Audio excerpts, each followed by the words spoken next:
아내와 저는 결혼 6년 차였습니다. 그동안 큰 싸움 없이 지냈고 적어도 겉으로 보기엔 서로를 꽤 존중하는 부부였어요. 주말마다 함께 장을 보러 가고 집안일은 분담했고 기념일은 꼭 챙기진 않더라도 둘 중 하나가 기억하면 소소하게 챙겨주곤 했습니다.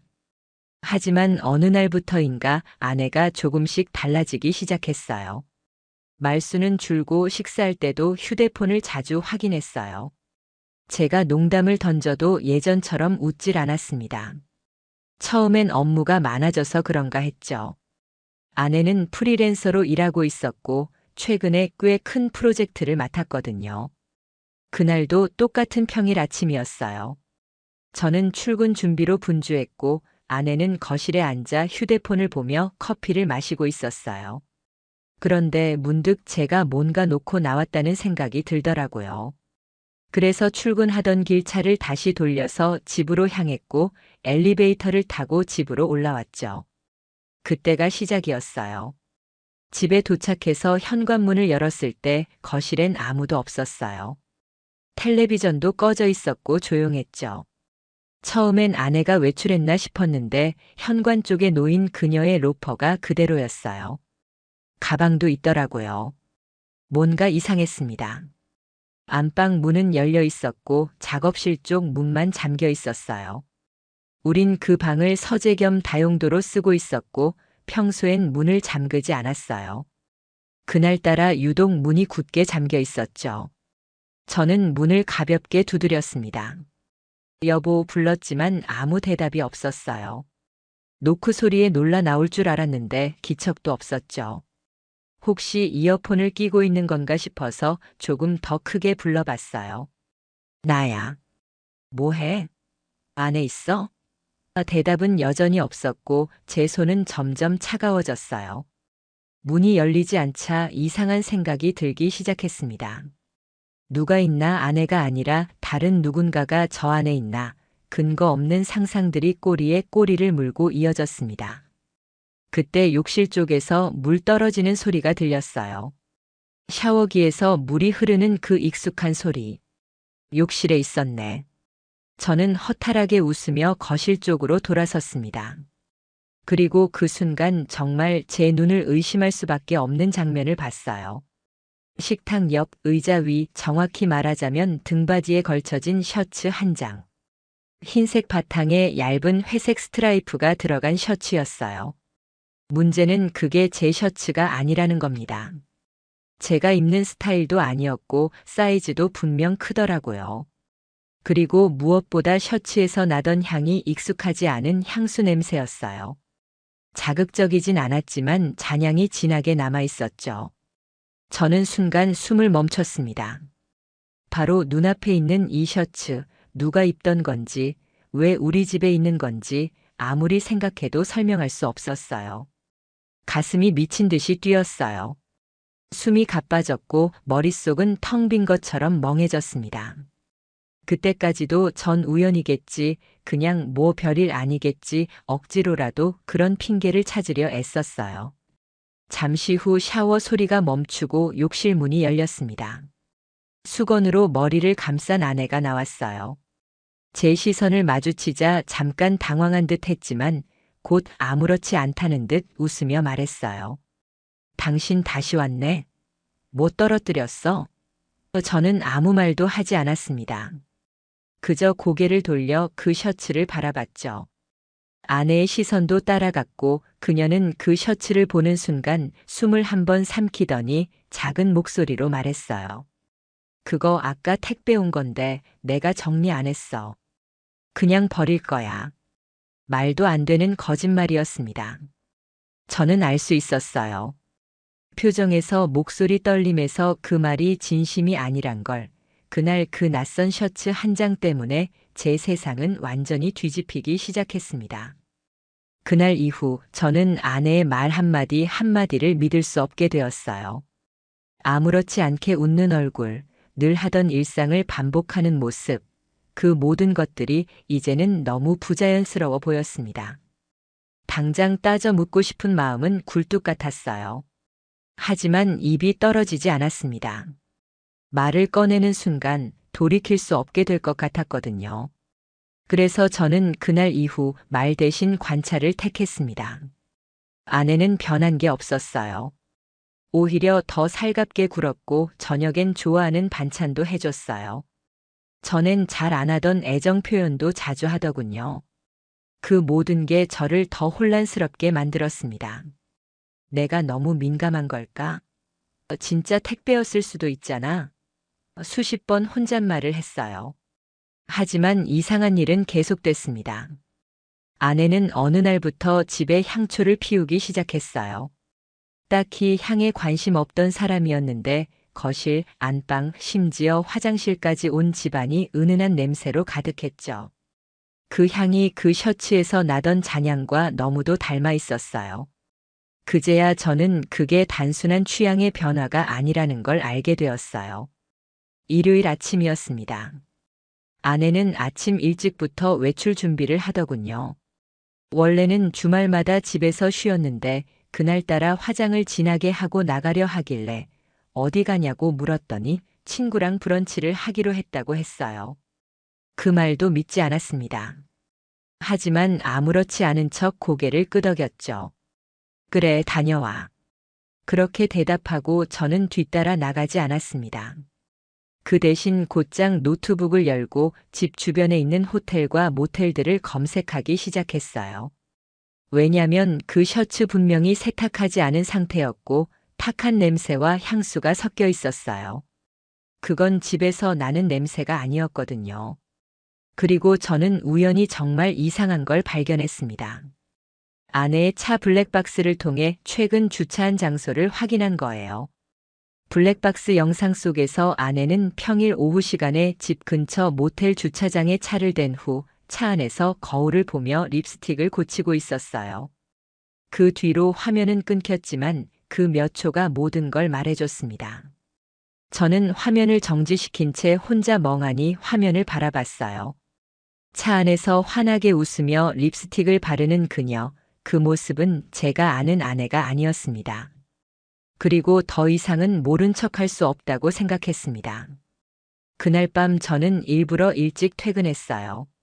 아내는 부엌에서 요리를 하고 있었고 저는 말없이 노트북을 켜고 블랙박스 영상을 열었습니다.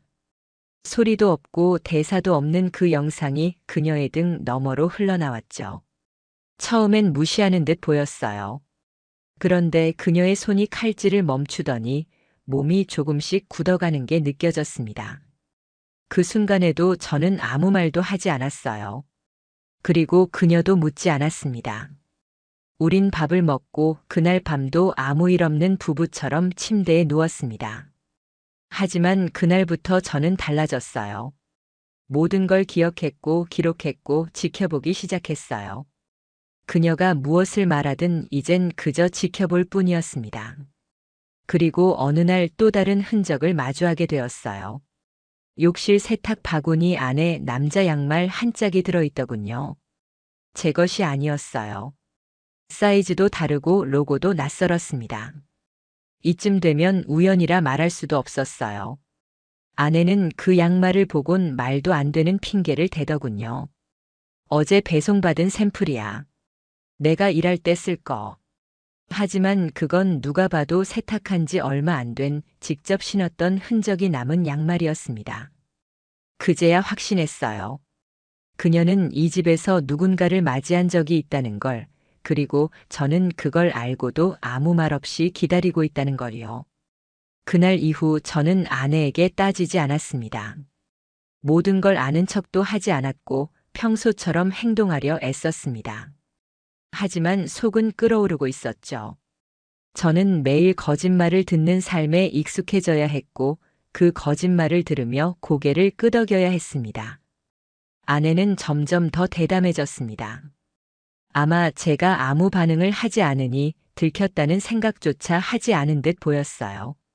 아내는 자주 외출했어요. 프리랜서 일이 많아졌다며 회의가 있다, 촬영이 있다, 클라이언트를 만난다. 매번 다른 핑계를 대며 집을 나섰죠. 저는 그녀의 외출 시간과 복장을 기록했습니다. 어느 날은 진한 레드 립스틱을 바르고 하이힐에 코트까지 입고 나갔어요. 카페 미팅을 간다면서요.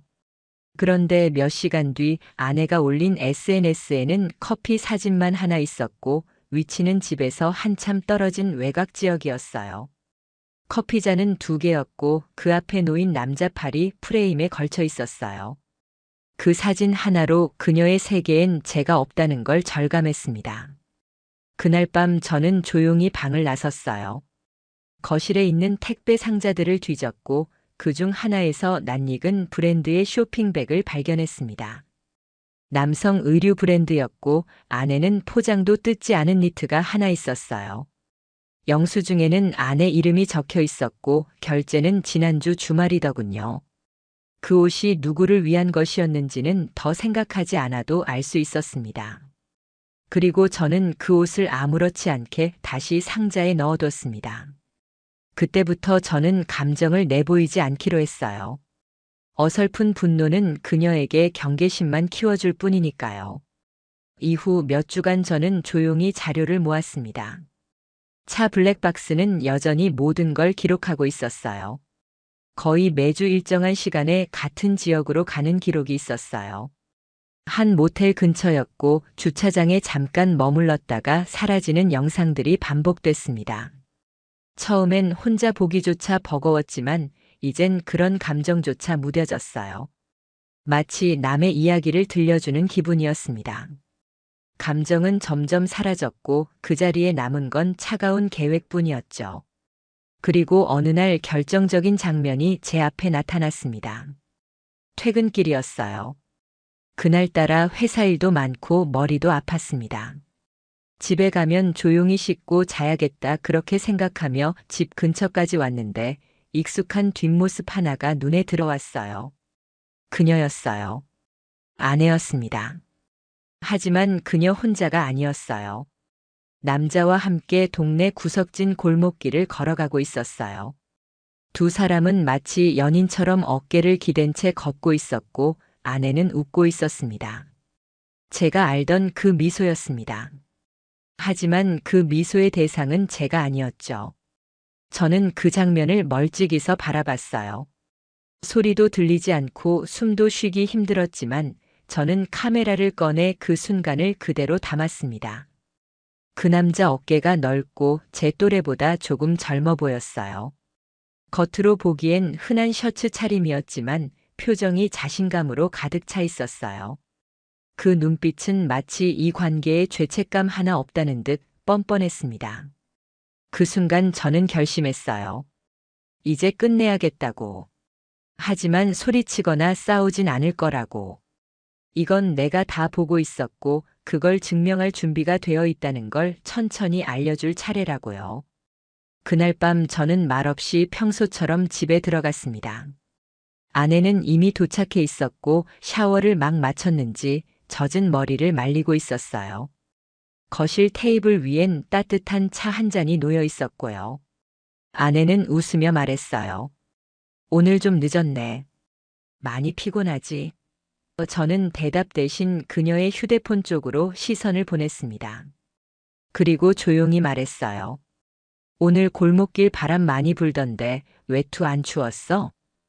아내는 말없이 저를 바라봤어요. 얼굴은 여전히 웃고 있었지만 그 웃음 뒤엔 분명히 무너지는 무언가가 있었습니다. 아내는 그날 밤 제 말 한마디에 표정이 딱 멈췄습니다. 오늘 골목길 바람 많이 불던데 그 말은 평범했지만 그녀는 들었죠. 제가 뭘 알고 있는지 직감했던 겁니다. 하지만 아내는 여전히 모른 척했습니다. 무슨 말이야? 난 그런데 안 갔는데 그 말엔 떨림이 있었고 입꼬리도 어색하게 굳어 있었어요. 그 순간 저는 더 이상 확인이 필요 없었습니다. 이미 모든 조각은 제 안에 모여 있었고 이제는 퍼즐을 맞출 때가 된 거였죠. 그날 이후 저는 사진, 영상, 문자, 녹음 모든 걸 하나하나 모으기 시작했습니다. 법적으로 쓸 수 있는 자료로 정리했고 불필요한 감정은 싹 다 버렸어요. 증거는 감정이 아니라 논리와 순서로 설득해야 하니까요. 블랙박스 영상을 날짜별로 분류하고 아내가 외출한 시간대의 사진과 SNS 기록을 대조했어요. 그 남자의 팔이 프레임에 걸친 사진 호텔 앞에서 찍은 배경, 우연이 아니었습니다. 위치 기록까지 맞춰보니 늘 같은 지역이었고 심지어 체크인 시간이 일정했어요. 주말 오전 11시 그리고 오후 2시 무렵 체크아웃. 마치 루틴처럼 정해진 일정이더군요. 저는 변호사를 조용히 찾았습니다. 법률상 불리하지 않게 필요한 절차와 증거 목록을 정리했고 혹시 모를 반격을 막기 위해 공동명의로 되어 있는 재산 목록도 확인했어요. 이건 싸움이 아니었고 정리였습니다. 가끔 잠들기 전 그녀의 얼굴을 보며 이 사람이 정말 나와 웃으며 결혼 서약을 했던 사람인가 그 질문을 되뇌곤 했습니다. 하지만 그 감정조차 점점 사라졌어요. 안쓰럽다거나 슬프다는 감정도 아니었어요. 그냥 이건 내가 겪는 일이고 이젠 끝내야 할 일이다 그 생각뿐이었습니다. 그 즈음 아내는 점점 예민해졌습니다. 작은 일에도 화를 내고 자주 짜증을 냈어요. 그녀가 예민해진 건 분명 뭔가 촉이 왔기 때문이었겠죠. 예전 같았으면 왜 그래? 무슨 일 있어? 이렇게 물었을 텐데 이제는 그저 그래 하고 넘겼어요. 그 무심한 태도에 아내는 더 불안해했습니다. 그리고 저는 그 불안을 아주 천천히 키워가기로 했습니다. 일부러 출근한다고 말하고는 근처 카페에 앉아 집을 지켜보기도 했고 택배를 시켜놓고 제가 받지 않고 아내가 누굴 통해 대신 수령하는지 확인하기도 했어요. 이 모든 건 하나의 목적을 위한 행동이었죠. 아내에게 너는 들키지 않았다고 생각하지. 그 메시지를 직접 말하지 않고 전하는 방식이었습니다. 어느 날 제가 퇴근해 현관문을 여는 순간 아내는 소파에 앉아 울고 있었습니다. 눈은 빨갛게 부어 있었고 손엔 휴대폰이 들려 있었죠. 그 모습이 불쌍하기도 했지만 한편으로는 계산처럼 느껴졌어요. 울고 있는 얼굴 뒤로 그녀가 무슨 계산을 하고 있을지 더는 믿을 수 없었습니다. 아내는 떨리는 목소리로 물었어요.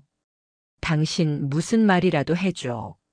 나 요즘 이상하지 않냐고. 저는 잠시 그녀를 바라보다가 말했어요. 아니, 그냥 좀 바빠서 그래. 그 말은 모든 걸 알고 있다는 선언이었고 동시에 아무 말도 하지 않겠다는 경고였어요. 그날 밤 저는 거실 책상에 작은 메모 하나를 남겼습니다. 우리가 언제부터 이렇게 됐을까? 그 메모를 보고 아내는 분명히 많은 생각을 했을 겁니다. 그리고 그게 목적이었어요.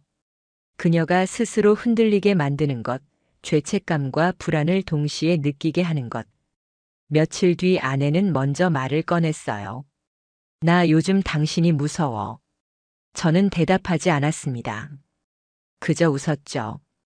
그 웃음은 복수였어요. 감정이 아니라 그녀가 무너지는 걸 바라보는 복수였습니다. 그리고 저는 마지막 준비를 시작했습니다. 변호사와 다시 한번 정리했고 모든 자료를 USB에 담아 2군데에 나눠 보관했습니다. 그녀가 어떤 반응을 하든 모든 게 기록되게 할 거였고 그 기록은 제게 방패이자 칼이 될 거였죠. 아내는 거의 잠을 못 자고 있었습니다. 밤마다 뒤척였고 한숨이 부쩍 늘었습니다. 그런 그녀를 보며 예전에 저는 걱정했겠지만 이젠 그 감정조차 남아있지 않았습니다. 불안해하는 이유를 그녀는 알고 있었겠죠.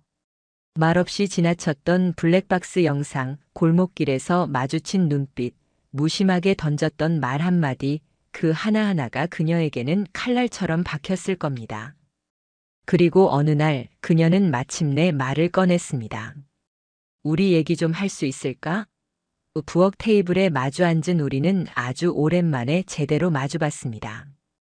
그녀는 식은 커피를 들고 있었고 손끝이 계속 떨리고 있었어요. 입술을 수차례 깨물고 나서야 입을 열더군요. 혹시 나 의심하고 있어? 저는 고개를 끄덕이지도 부정하지도 않았습니다.